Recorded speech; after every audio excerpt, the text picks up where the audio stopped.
Hello everyone. आज हम लोग हिस्ट्री का चैप्टर 2 स्टार्ट करने जा रहे हैं, that is from hunting gathering to growing food. तो मैंने आपको पिछले लेक्चर में बताया था कि पहले लोग फूड गैदरर्स हुआ करते थे और फिर उसके बाद में 8000 ईयर्स पहले उन्होंने क्या स्टार्ट कर दिया था, मतलब क्रॉप्स ग्रो करना स्टार्ट कर दिया था, फार्मर्स बन गए थे या फिर हर्डर्स बन गए थे। तो अम, ऐसा क्या हुआ था और उन्होंने क्यों क्रॉप्स ग्रो करना स्टार्ट कर दिया था, उस बारे में इस चैप्टर में हम बात करने वाले हैं। तो सबसे पहले जो हंटर गैदरर्स थे, ऐसा क्या हुआ कि फूड कल्टीवेटर बन गए, यानी कि फार्मर बन गए एक तरीके से। ठीक है, तो ऐसा क्या हुआ? तो पहली बात तो ये जो पूरा टाइम पीरियड है यहाँ से यहाँ तक का, इसको डिवाइड किया जाता है दो पार्ट में, जो कि 12,000 ईयर्स से मार्क किया जाता है। यानी कि 12,000 ईयर्स से अगर पहले का देखोगे तो वो लोग हंटर गैदरर्स थे, और 12,000 ईयर्स के बाद देखोगे तो वो लोग फूड कल्टीवेटर बन गए थे। ठीक है, तो ऐसा क्या हुआ था 12,000 ईयर्स के टाइम पे? तो क्लाइमेटिक चेंज आया था, जिसकी वजह से जो हंटर गैदरर हैं वो फूड कल्टीवेटर बन गए थे। अब ऐसा कैसे हुआ वो सब हम आगे चैप्टर में पढ़ेंगे। हंटर गैदरर्स, तो ये लोगों ने मूवमेंट क्यों स्टार्ट करी थी? सबसे पहले इन लोगों ने मूवमेंट स्टार्ट करी, और क्यों स्टार्ट करी? क्योंकि देखो यहाँ पे लिखा है, in search of food because all the available plants and animals were eaten up from one place. जिस एरिया में वो लोग रह रहे थे, ठीक है, उस एरिया के जितने भी प्लांट्स, जितने भी एनिमल्स थे, वो सब इन लोगों ने यूज कर लिए, इन लोगों ने खा लिए। ठीक है, अब इनको नए प्लांट्स चाहिए खाने के लिए, नए एनिमल्स चाहिए खाने के लिए, तो इनको एक जगह से दूसरी जगह इन सर्च ऑफ फूड जाना पड़ा। ठीक है, दूसरा पॉइंट है, man followed animal, animal moved in search of prey. अब जैसे मैंने आपको फर्स्ट पॉइंट में बताया कि ये लोग प्लांट या एनिमल के सर्च के लिए दूसरी जगह जा रहे थे, ऐसे ही फॉर एग्जाम्पल गोट है। ठीक है, तो गोट को भी ग्रासेस के लिए एक जगह से दूसरी जगह जाना पड़ेगा। एक जगह की ग्रासेस ऑलमोस्ट ख़त्म हो गई, तो अब उन्हें दूसरी जगह पे जाना पड़ेगा इन सर्च ऑफ फूड। तो जब ये animals in search of food कहीं जाते थे, तो जो इनके हंटर्स हैं वो भी इनके पीछे पीछे इनको फॉलो करते हुए जाते थे। ठीक है, तो मैन फॉलोड एनिमल्स, क्यों? Animal moved in search of prey. तो जब वो एनिमल अपने प्रे के सर्च में जाते थे, तो जो मैन थे वो भी इन एनिमल को फॉलो करते हुए चले जाते थे। तीसरा पॉइंट है, in search of seasonal plant and animal.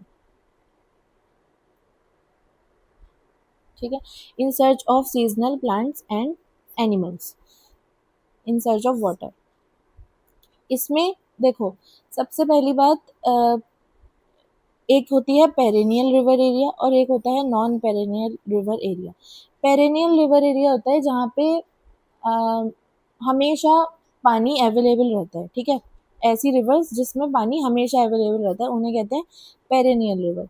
लेकिन जो नॉन पेरेनियल रिवर होती हैं उसमें क्या होता है, हमेशा पानी अवेलेबल नहीं रहता। जैसे कि मानसून मानसून है, मानसून के टाइम पे, रेनी सीजन के टाइम पे तो यहाँ पे पानी अवेलेबल रहेगा, लेकिन जैसे ही समर्स आए या विंटर्स आए तो यहाँ का पानी ड्राई हो जाता है। तो जो लोग नॉन पेरेनियल एरिया में रहते थे, तो वहाँ पे जब वाटर ड्राई हो जाता था, मानसून का सीज़न नहीं है, वाटर ड्राई हो गया, तो वो लोग क्या करते थे, पेरेनियल एरिया में जाके मतलब पेरेनियल एरिया में जाते थे इन सर्च ऑफ वाटर। ठीक है, उसके बाद सेकंड पॉइंट देखते हैं, जो हंटर गैदरर्स होते थे वो किस टाइप का टूल यूज़ करते थे? तो वो स्टोन टूल यूज़ करते थे। क्यों करते थे? To cut meat, bones, bark from trees, fruits, root वगैरह भी कट करते थे, etcetera. And to peel animal skin, animal की जो स्किन होती थी उसको छीलने के लिए, पील करने के लिए भी इस्तेमाल करते थे। और बाकी वो स्टोन टूल के अलावा बोन टूल और वुड टूल्स का भी इस्तेमाल करते थे। थर्ड टॉपिक है हमारा इसका, प्लेसेस वेयर दे लिव्ड। ठीक है, तो वो कहाँ रहते थे? वो ऐसी जगह पे रहते थे जहाँ वाटर की क्वालिटी अच्छी थी, स्टोन की क्वालिटी अच्छी थी, और जहाँ पे उनको रॉक के शेल्टर्स मिल जाते थे, ऐसी जगह पे वो लोग रहते थे। जैसे कि भीमबेटका केव्स है एमपी में। उस केव में क्या आर्कियोलॉजिस्ट को पेंटिंग्स मिली हैं। आप अगर देखोगे ध्यान से इसमें पेंटिंग्स बनी हुई हैं, ठीक है। तो इससे पता चलता है कि भीमबेटका केव में पहले लोग रहा करते थे, ठीक है। तो केव में क्यों रहते थे? क्योंकि केव उनको प्रोवाइड करता था शेल्टर, रेन से, कोल्ड से और हीट से, इसलिए वो लोग केव में रहते थे। उसके अलावा हमें ये भी पता चलता है कि उन लोगों को पहले के टाइम पे फायर की नॉलेज हुआ करती थी। कैसे पता चलता है? अगर आप इस मैप में देखोगे, ये है कुरनोल केव्स, ठीक है। वेट, तो कुरनोल केव्स में आर्कियोलॉजिस्ट को ट्रेसेस मिले थे ऑफ ऐश, ट्रेसेस मिले थे ऐश के किस में? कुरनोल केव्स में, ठीक है। तो इससे हमें पता चला कि उनको फायर की भी नॉलेज थी। और वो फायर किस लिए यूज़ करते होंगे? लाइट के लिए यूज़ करते होंगे, फूड को रोस्ट करने के लिए यूज़ करते होंगे, या फिर एनिमल को दूर भगाने के लिए भी यूज़ करते होंगे, डराने के लिए, दूर भगाने के लिए, ठीक है। अब जो टूल्स वो यूज़ करते थे उसके बारे में थोड़ा पढ़ लेते हैं। जैसे कि जो अर्लीस्ट पीपल हमें पता है वो 2 मिलियन ईयर्स एगो के हमको पता है, उससे पहले की हमें कोई नॉलेज नहीं है। तो 2 million years ago earliest people थे। तो उस टाइम से लेकर के 12,000 ईयर्स एगो तक जो टाइम था उसको हम बोलते हैं पैलियोलिथिक। पैलियोलिथिक, ठीक है। पैलियो मतलब होता है ओल्ड, लिथिक मतलब होता है स्टोन। तो ओल्ड स्टोन एज थी ये। अब ये जो ओल्ड स्टोन एज थी ये 3 पार्ट में डिवाइडेड है, lower, middle and upper Palaeolithic. और ये हमारे हिस्ट्री का 99% कवर करती है, ठीक है। इसके अलावा तो इस टाइम पे किस टाइप के स्टोन्स पीपल यूज करते थे?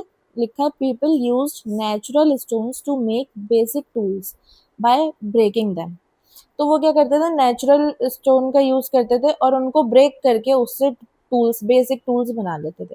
तो उस टाइम के टूल्स बहुत ही रफ और अनपॉलिश्ड टूल्स थे, बहुत बेसिक टूल्स थे, ठीक है। उसके बाद 12,000 ईयर्स से लेकर के 10,000 ईयर्स एगो की अगर हम बात करें तो ये मीजोलिथिक एज कहलाती है। मीजो मतलब होता है मिडिल, तो ये मिडिल स्टोन एज की हम बात कर रहे हैं। तो इस टाइम पे क्या हुआ था? इन्वायरमेंटल चेंजेस हुए थे जिसकी वजह से टाइनी टाइनी स्टोन्स उनको आराम से अवेलेबल थे। तो इन टाइनी स्टोन्स को हम क्या बोलते हैं? माइक्रोलिथ्स बोलते हैं। Microliths stuck on the handle of bone और wood to make saws and sickles. तो माइक्रोलिथ्स का क्या करते थे? बोन या फिर वुड में उनको स्टक करके उससे सॉज या सिकल्स बना लेते थे। और इस टाइम पे ऐसा नहीं है कि केवल अब सॉज और सिकल ही यूज हो रहा है। ओल्ड, जो ओल्ड टाइम के वो थे टूल्स थे वो भी यूज किए जा रहे थे, ठीक है।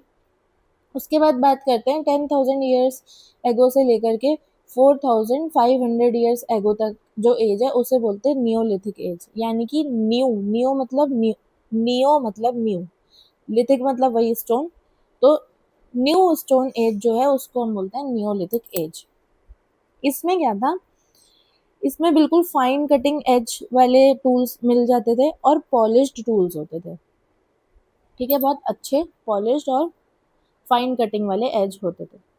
इसके बाद 4,500 ईयर्स से लेकर के उसके बाद की जो भी एज है उसको हम बोलते हैं, उसके बाद की स्टोन एज को हम बोलते हैं ब्रॉन्ज एज, ठीक है।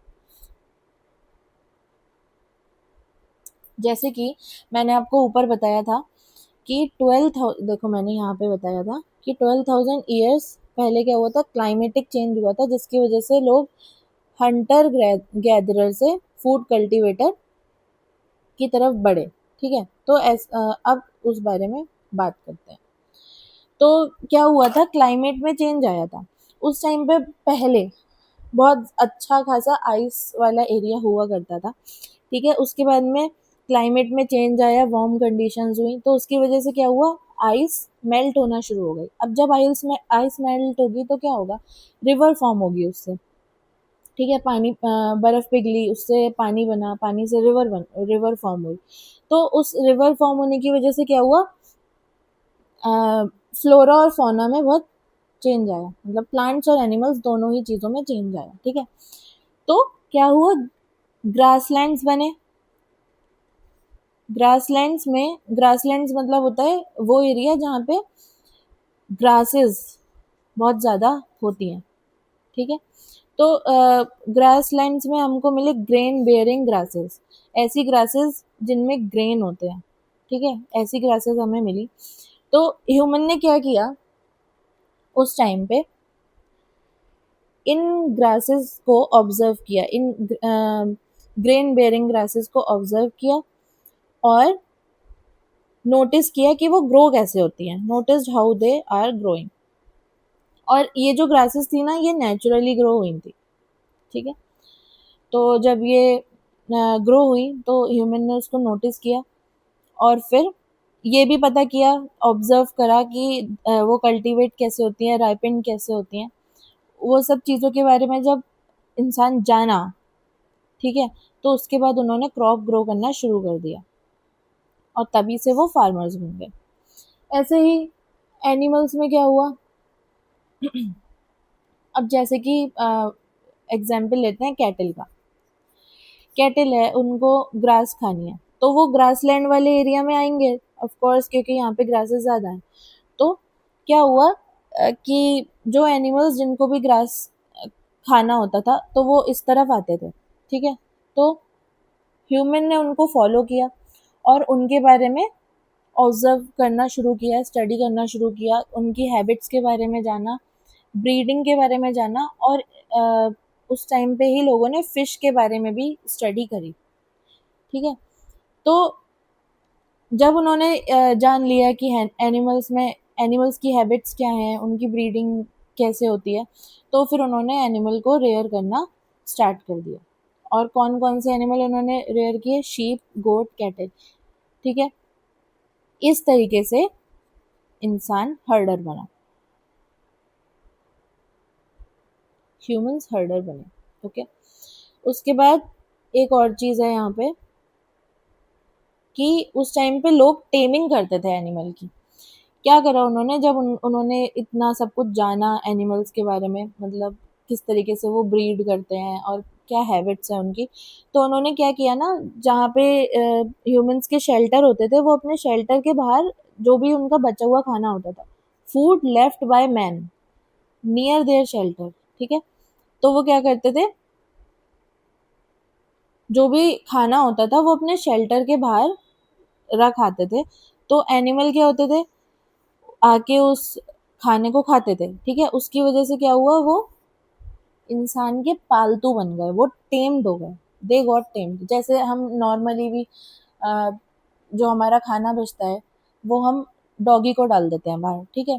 तो धीरे धीरे वो डॉग भी हमसे अटैच्ड हो जाता है, वो टेम्ड हो जाता है हमसे, मतलब एक तरीके से वो हमारा पालतू ही बन जाता है, वो डेली वेट करता है कि हाँ ये खाना डालेंगे, ठीक है।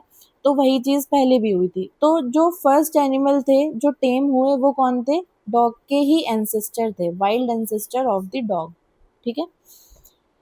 और इसके अलावा लोग उस टाइम पे शीप, गोट, कैटल, पिग इन सबको बचाते भी थे वाइल्ड एनिमल से। तो इन सब चीज़ों की वजह से क्या हुआ, लोग हर्डर बने। उसके बाद बात करते हैं फार्मर्स और हर्डर्स की।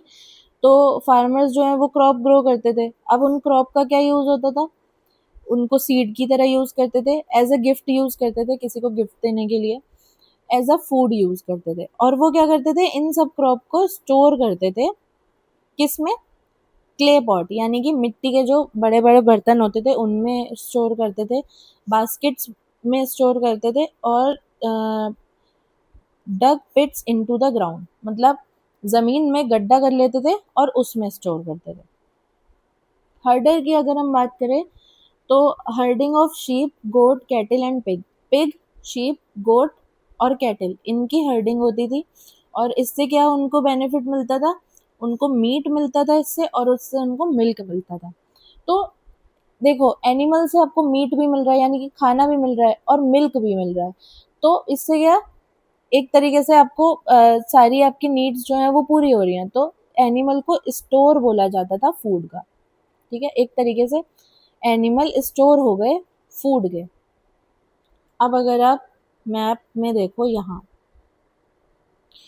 तो ये जितने भी एरियाज हैं जो ब्लू से मार्क किए गए हैं, यहाँ पे ये है, तो ये सारे एरियाज एविडेंस हैं, मतलब यहाँ पे इन एरियाज में एविडेंस मिले थे किसके, फार्मर्स और हर्डर्स के, यहाँ पे एविडेंस मिले इन एरियाज में, ठीक है। और एक और चीज़, फार्मर्स के एविडेंसेस क्या मिले, evidence of this was found in burnt ash. तो जो जली हुई राख होती थी, राख मिली आर्कियोलॉजिस्ट को, उससे पता चला कि लोग फार्मिंग करते थे। और आर्कियोलॉजिस्ट को क्या मिला, evidence of herders found by identifying bones. Archaeologist को बोन्स मिली जिससे पता चला कि लोग हर्डर्स भी हुआ करते थे, हर्डिंग भी करते थे, ठीक है। उसके बाद ये पढ़ लेते हैं, when men become farmer and herder they had to start settling at the place in order to grow crop and rear animals. This led to the coming up of settled life. अब देखो, पहले क्या था, पहले बिल्कुल earliest time की बात, कि लोग फूड गैदरर्स थे और हंटर्स थे, तो वो कहीं पर भी जाके रह सकते थे, मतलब एक जगह पे उन्होंने हंटिंग करी, जानवर को मार के खा लिया, फूड कहीं से फ्रूट्स तोड़े, फ्रूट को तोड़ के खा लिए। लेकिन अब क्या हो रहा है, अब क्योंकि वो जब फार्मर्स बन गए तो उनको क्रॉप ग्रो करनी है, ठीक है। तो जब उनको क्रॉप ग्रो करनी है, तो ऐसा तो नहीं है कि उन्होंने आज सीड डाला और कल क्रॉप मिल गई, ऐसा नहीं हो सकता ना। उनको कुछ महीने लगेंगे, कुछ साल लगेंगे जब हमें वो क्रॉप प्रॉपर मिलेगी, ठीक है। तो जब तक वो क्रॉप ग्रो नहीं हो जाती थी, तब तक तो उन लोगों को वहीं रहना था, उन क्रॉप्स का ध्यान रखने के लिए भी। तो इसीलिए लोगों को एक जगह पे सेटल होना पड़ता था, क्योंकि उनको अपना क्रॉप्स का ध्यान रखना पड़ता था, या एनिमल जो वो रेयर करते थे उनका ध्यान रखना पड़ता था। तो वो ज़्यादा जगह पे मूव नहीं कर सकते थे उस टाइम पे। तो इसकी वजह से क्या हुआ, इन सब की वजह से लोग सेटल्ड लाइफ की तरफ बढ़े, ठीक है। अब सेटल्ड लाइफ का एविडेंसेस कैसे मिलते हैं, क्या हमें कैसे पता चला कि लोग सेटल्ड लाइफ भी जीते थे। तो क्या हुआ, आर्कियोलॉजिस्ट को हट्स और होम्स मिले, जैसे कि एक जगह है बुरजा होम। बुरजा होम जो कि कश्मीर में इस समय लाया करता है।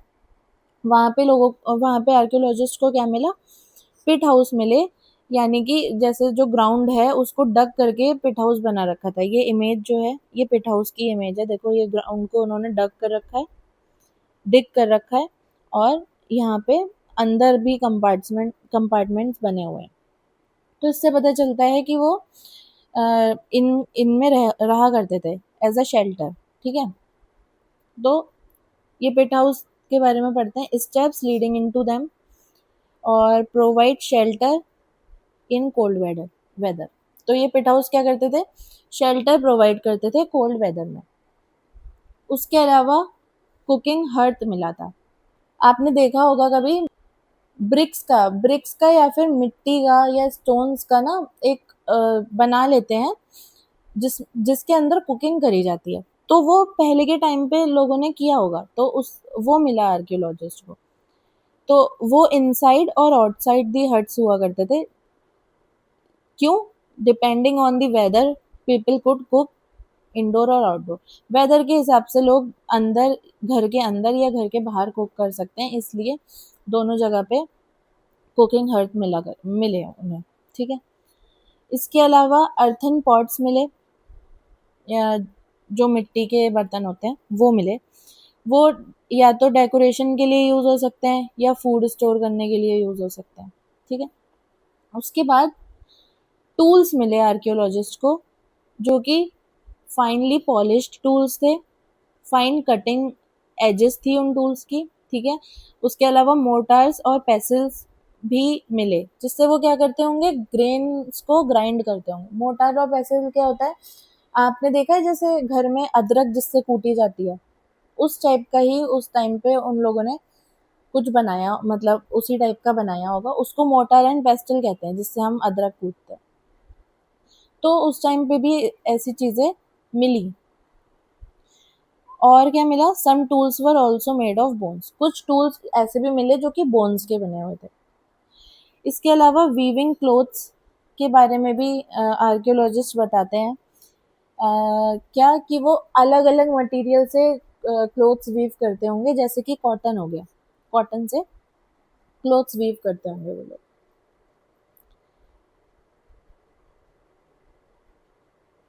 इसके बाद बात करते हैं लाइफ एट मैरगढ़।